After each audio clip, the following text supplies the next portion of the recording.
That's what I call a warm South Texas welcome right there.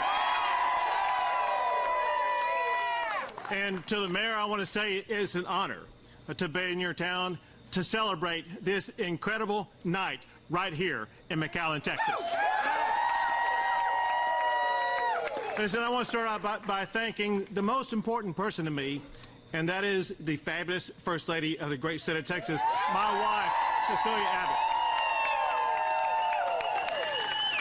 And we're so proud to have a young lady that we admire more than any other young lady in the world, and that's our wonderful daughter, Audrey Abbott. And I want to thank all of the volunteers, all of our supporters, and my fellow Texans for making this victory night possible. Thank you all. So let's go back. We started this campaign in South Texas. We celebrated my primary victory in South Texas. Tonight, we return to South Texas to celebrate my re-election for you being your governor for 4 more years.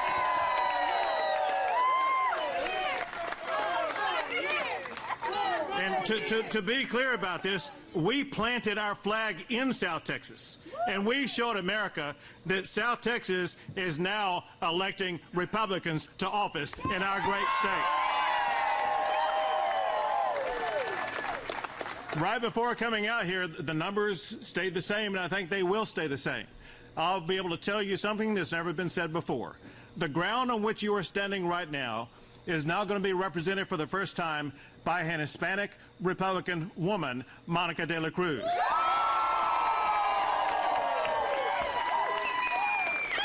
She'll go to Congress, and the first thing she will do is to fire Nancy Pelosi as Speaker of the House.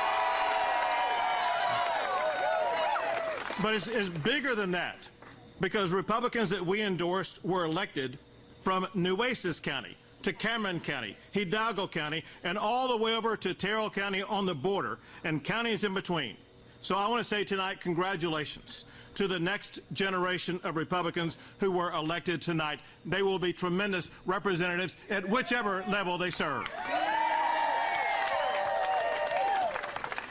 So I ran this campaign for Texans to have safer streets, for homeowners who are burdened with skyrocketing property taxes, for our oil field workers who beg for me to protect their jobs, for parents who just want to choose the school that's best for their child, and for small business owners who thank me in every location I went to for keeping their jobs open and businesses open during the time of COVID.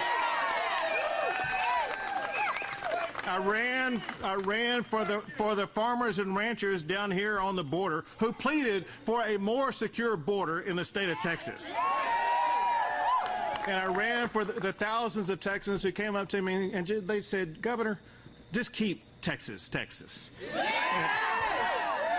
And all of you inspired me, and all of you propelled me to what has now become a resounding victory for my re-election.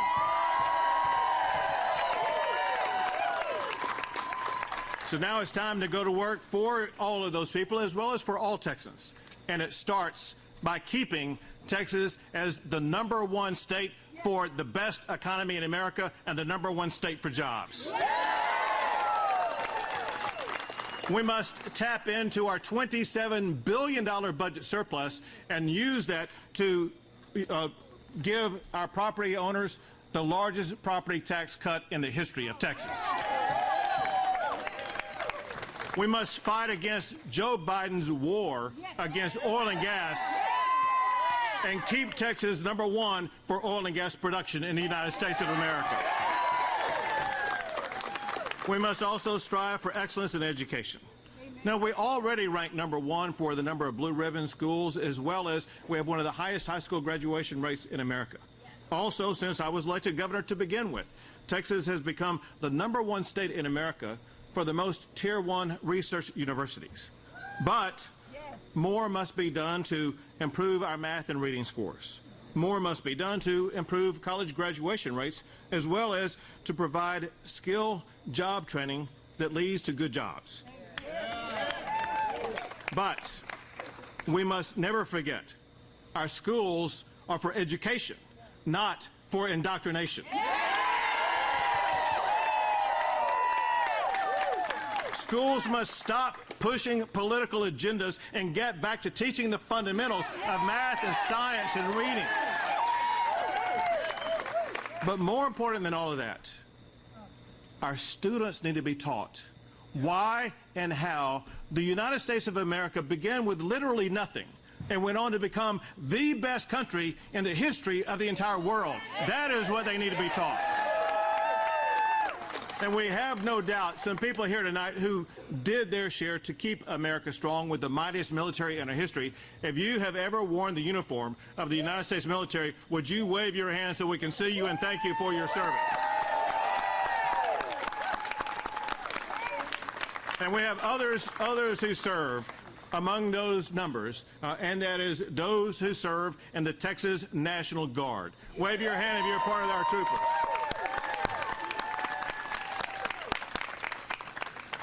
We also must, speaking of law enforcement, we got to fully fund our law enforcement officers and give them the respect they deserve. We need to end these easy bail policies that allow dangerous criminals out onto the streets. And we must escalate our battle against the deadly fentanyl that is pouring across our border. We must treat it like the crime that it is, and that is murder. And I have jump-start that process by declaring that the Mexican drug cartels are terrorist organizations, and we are going after them. Texans have demanded a more secure border. And what I think is going to happen tonight, when all is done, the new Republican Congress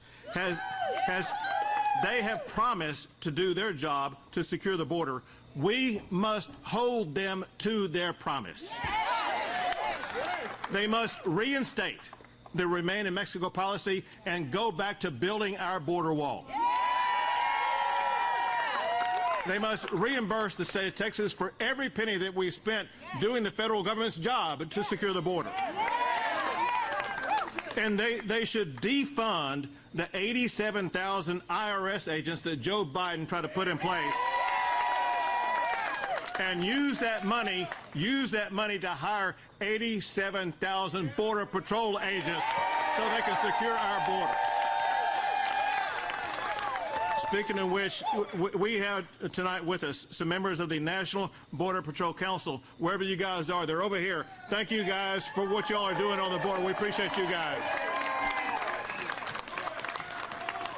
But listen, where and if Congress falls short, Texas must continue our unprecedented efforts to secure our border. So listen, tonight, Texans sent a very resounding message. They want to keep Texas the beacon of opportunity that we have provided over the past 8 years. A Texas where working families can flourish. A Texas where students can be prepared and inspired for college or for a career. A Texas that supports our law enforcement officers and our military. A Texas where we safeguard our fundamental freedoms. And a Texas where everybody has a path to prosperity. All of that is possible in Texas. So once again, I want to thank everybody who made tonight possible. Listen, we have quite literally the best campaign staff in the history of the state of Texas. They ran a strong, tough, good campaign, and they're incomparable in the history of our state. At the same time that our campaign staff was working, we had the people who serve in the governor's office working around the clock, serving you, the people of Texas. And so we can both serve the people of Texas and run a satellite campaign at the same time and win at doing both. I want to thank all the volunteers, people who did this for the cause, not for the money. People who knocked on doors, people who sent out texts, people who made phone calls, people who got voters out, people who cared, people with passion like this young woman that I've met. There's not been a single time I haven't been down here without her and her daughter being here. And I even know about her daughter's little boo-boo on her knee that she had that's healing up right now. But she's precious, but all of you all are precious. for the way that you put in the time and effort to make sure that we would win. And I want to thank my supporters for record-breaking resources that we needed to make sure that we won this race going away. But most importantly, I want to thank my fellow Texans. I want to thank you for your votes. And I want to thank you for your trust. Just know this. We will go to work every single day to earn that trust. And together we will keep Texas the greatest state in the greatest country in the history of the world. So God bless you all, and God bless our great state of Texas.